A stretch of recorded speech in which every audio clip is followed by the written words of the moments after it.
Hello friends, स्वागत है आपका हमारे चैनल स्टडी वर्ल्ड में।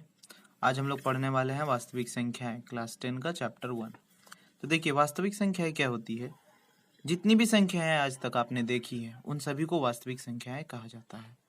जैसे 3, 2, 1, 0, 1, 2, 1/2, √3, √2, 3/4 और भी जितनी भी संख्याएं आपने देखी हैं उन सभी को वास्तविक संख्याएं कहते हैं। फिर आते हैं पूर्ण संख्या में।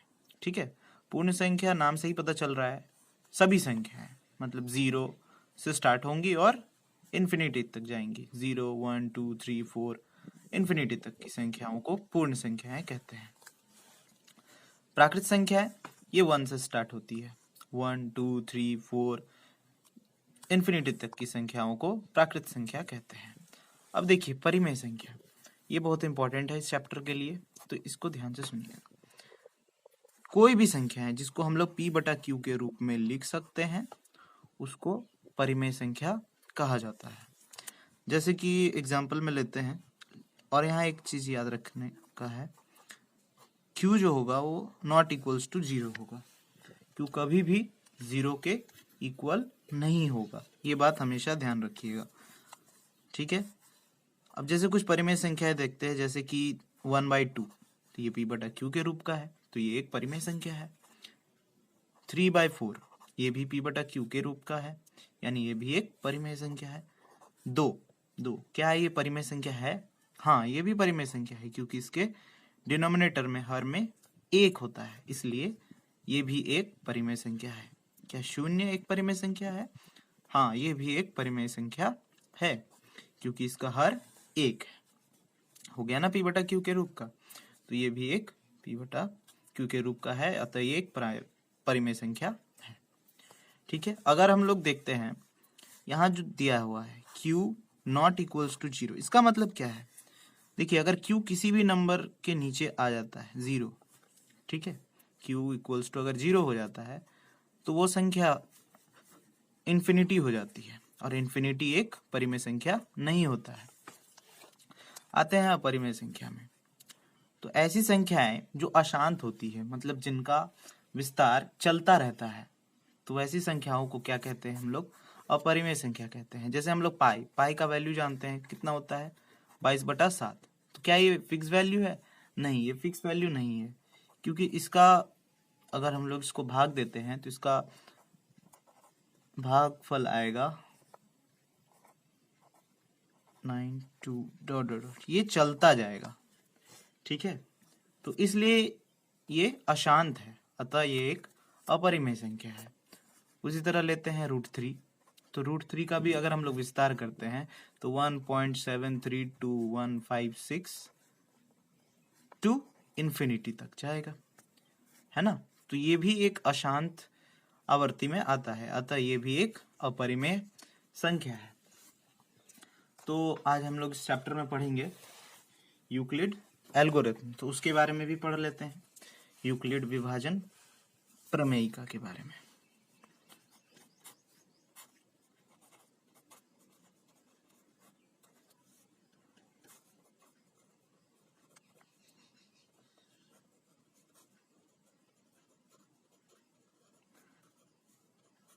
तो इसका नियम क्या है? जैसा कि हम लोग जानते हैं, भाज्य बराबर क्या होता है? भाजक गुना भागफल जोड़ शेषफल। तो बस यही होता है यूक्लिड विभाजन एल्गोरिथम। इसी को लिखेंगे हम लोग a equals to BQ plus R। यही है यूक्लिड विभाजन एल्गोरिथम, यूक्लिड विभाजन प्रमेयिका का रूल, जहां पे R का जो वैल्यू होगा, वो 0 के बराबर होगा या तो 0 से बड़ा होगा। ठीक है, और B से छोटा होगा। B मतलब क्या? B मतलब हो गया भाजक, A मतलब भाज्य, Q मतलब भागफल, और R मतलब शेषफल। जैसे हम लोग कोई भी नंबर को भाग देते हैं तो ये होता है भाज्य, ये होता है भाज्य, ये होता है भाजक, ये होता है भागफल, और यहाँ जो बचता है उसे हम लोग शेषफल बोलते हैं, रिमाइंडर बोलते हैं। ठीक है दोस्तों, यहाँ तक क्लियर है? तो चलिए आगे बढ़ते हैं सवालों पर। तो देखिए यहाँ पे हमारा क्वेश्चन है, निम्न संख्याओं का HCF ज्ञात करने के लिए यूक्लिड विभाजन एल्गोरिथम का प्रयोग कीजिए। तो देखिए यहाँ पे तो HCF निकालना है, ये लगेगा बहुत आसान है, पर ऐसा नहीं है। यहाँ पे हम लोगों को क्या लगाना है, यूक्लिड विभाजन एल्गोरिथम लगा के इसे हम लोगों को बनाना है। तो चलिए पहला क्वेश्चन देख लेते हैं। पहला क्वेश्चन है 135 और 225। तो इसका हम लोगों को HCF निकालना है यूक्लिड विभाजन एल्गोरिथम से। तो इसको हम लोग हल करते हैं। तो जिस तरीके से हम लोग बनाते हैं HCF को, उसी तरीके से इसको बनाते हैं। चलिए शुरू करते हैं। 135 से इसको पहले देख लेना है कि कौन बड़ा है, ठीक है। तो यहाँ पे 135 और 225 में कौन बड़ा है, 225 बड़ा है, यानी 225 को हम लोग 135 से भाग लगाएंगे। ठीक है, जैसे बनाते हैं हम लोग भाग देते हैं, HCF बनाते हैं, उसी तरीके से बनाएंगे। एक बार में यहाँ आ जाएगा 0, यहाँ आ जाएगा 9, ये फिर 135 यहाँ आ जाएगा, 1 टाइम्स में 90, यहाँ आ जाएगा हमारा 45, फिर ये 90 यहाँ पर आ जाएगा दोस्तों। ये 2 टाइम्स में यहाँ आ गया 90, कट गया, हमारा यहाँ पे आया 45। ठीक है, अब इसको हम लोग लिख देंगे यूक्लिड विभाजन एल्गोरिथम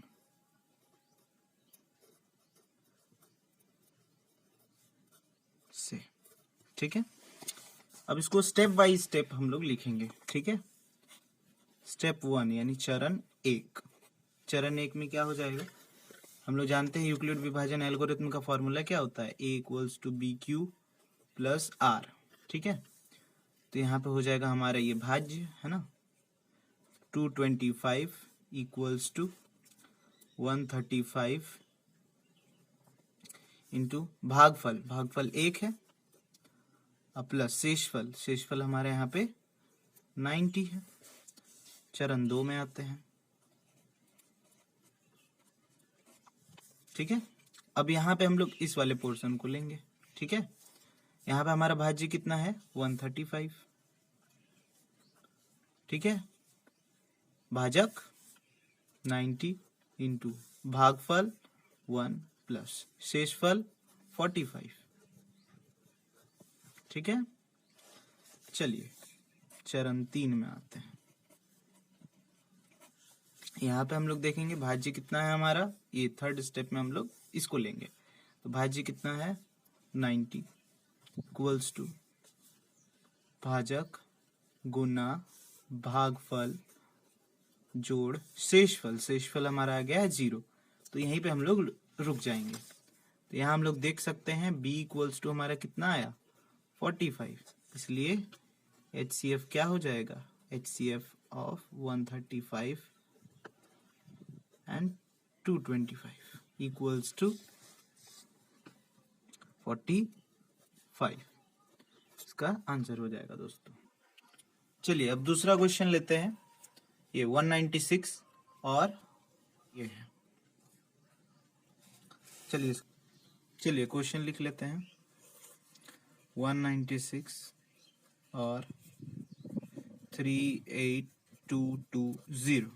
ठीक है, इसको भी इसी तरह हम लोग बनाएंगे। 196 से इसको भागा लगाएंगे।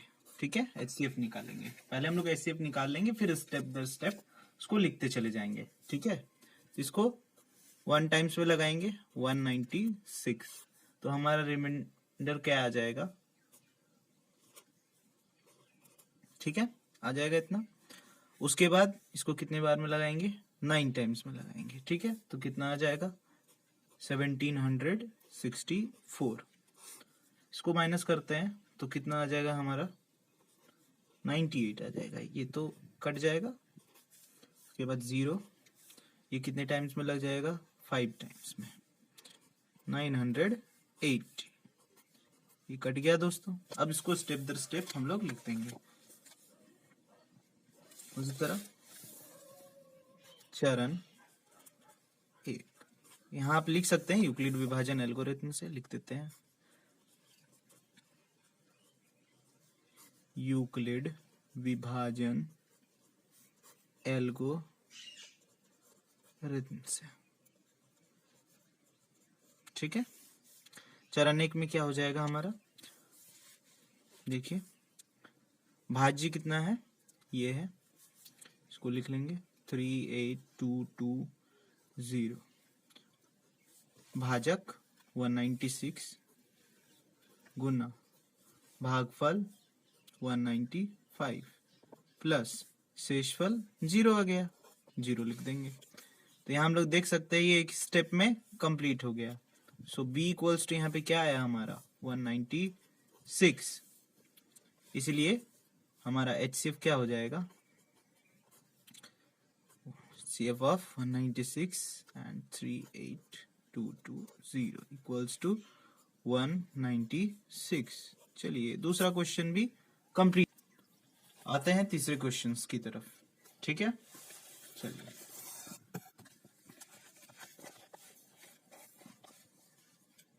तीसरा क्वेश्चन है हमारा 867 और 255। तो यहाँ पे कौन बड़ा है, 867 में और 255 में, ये बड़ा है, यानी इससे इसको डिवाइड करेंगे हम लोग।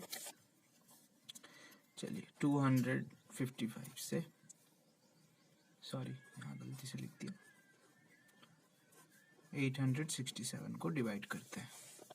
कितने टाइम्स में लगेगा ये 3 टाइम्स में लगेगा, है ना। कितना आ जाएगा 765। तो इसको डिवाइड करेंगे तो यहाँ आ जाएगा 102। अब इसको इससे डिवाइड करते हैं, है ना। कितना आ जाएगा 2 टाइम्स में 204। तो यहाँ रिमाइंडर क्या आ जाएगा 1 और आएगा यहाँ पे 5, है ना। और फिर ये 102 को इससे लगाएंगे, 2 टाइम्स में 102, ये कट गया। अब इसको फिर से यूक्लिड विभाजन एल्गोरिथम लगा के बना देंगे। देखिए लिखेंगे यूक्लिड विभाजन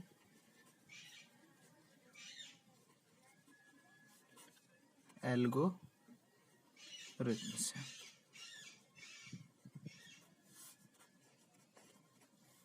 ठीक है। चरण 1 क्या होता है, formula A equals to BQ plus R, ठीक है।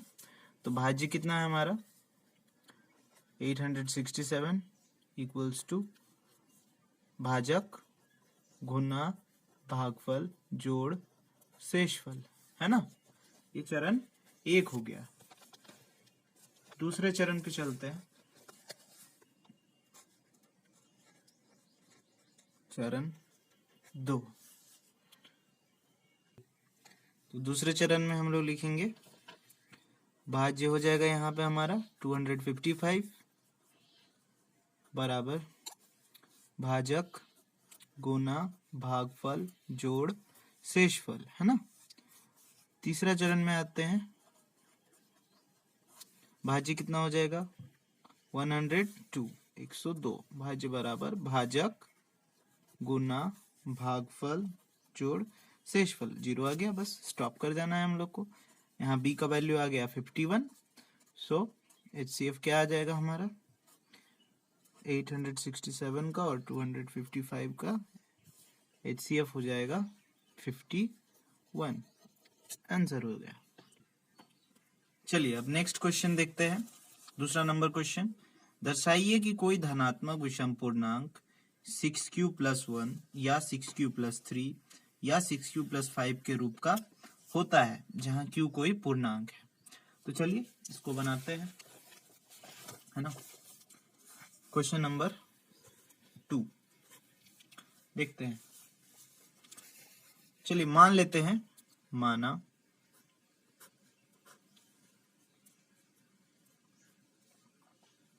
ए कोई धनात्मक विषम पूर्णांक है।